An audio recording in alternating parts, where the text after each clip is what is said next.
Assalamualaikum warahmatullahi wabarakatuh. Selamat pagi anak-anak ibu semuanya.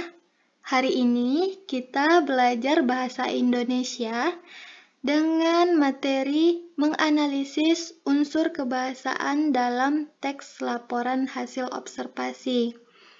Jadi anak-anak ibu simak videonya sampai akhir. Nanti pada akhir video, ibu akan memberikan tugas untuk anak ibu kerjakan. Baik, kita masuk ke materi ya. Unsur kebahasaan teks laporan hasil observasi.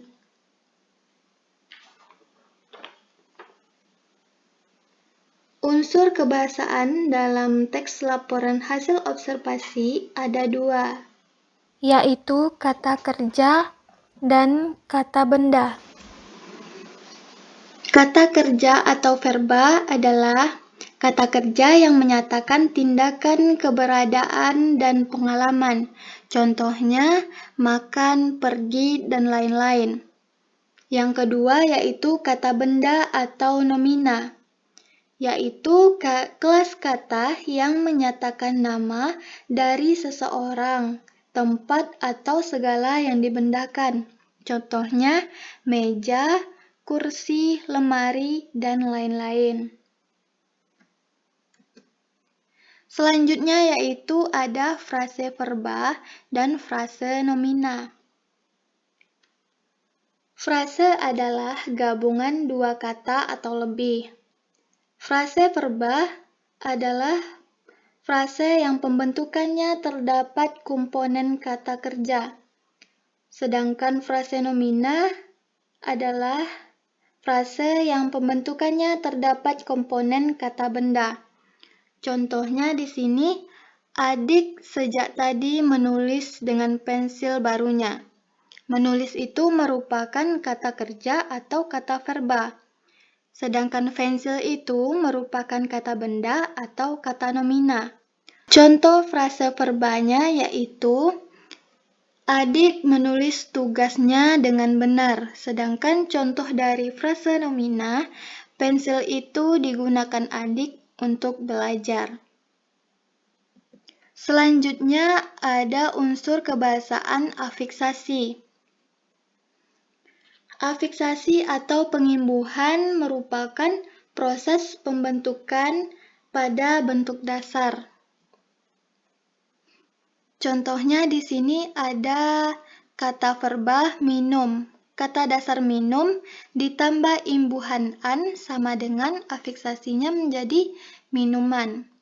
Yang kedua ada kata nomina yang kata dasarnya getar. Getar ditambah imbuhan an sama dengan getaran.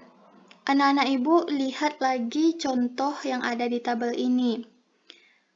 Kata imbuhan disebut jenisnya verba dan imbuhannya di, kata dasarnya sebut.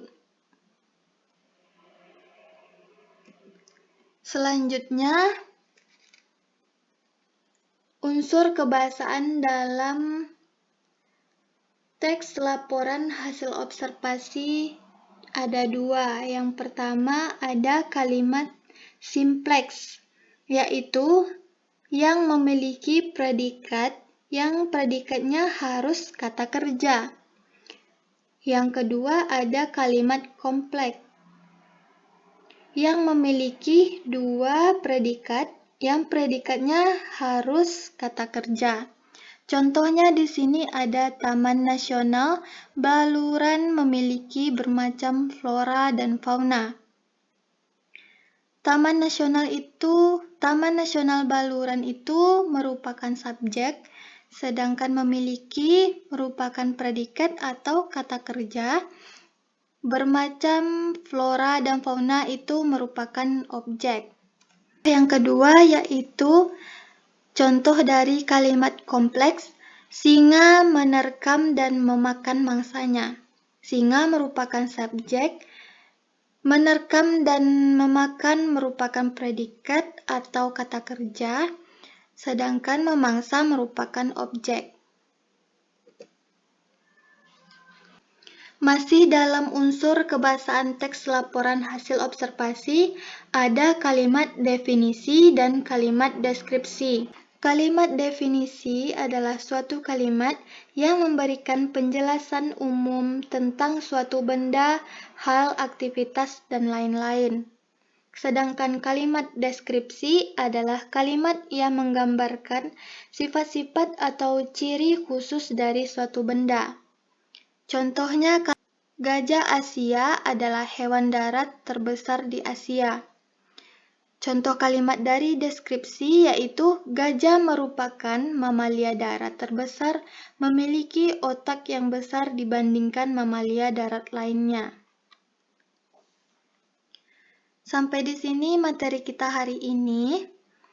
Anak-anak ibu baca teks yang berjudul sampah ini, kemudian anak-anak ibu jawab tugasnya, kemudian ditulis di buku tugasnya.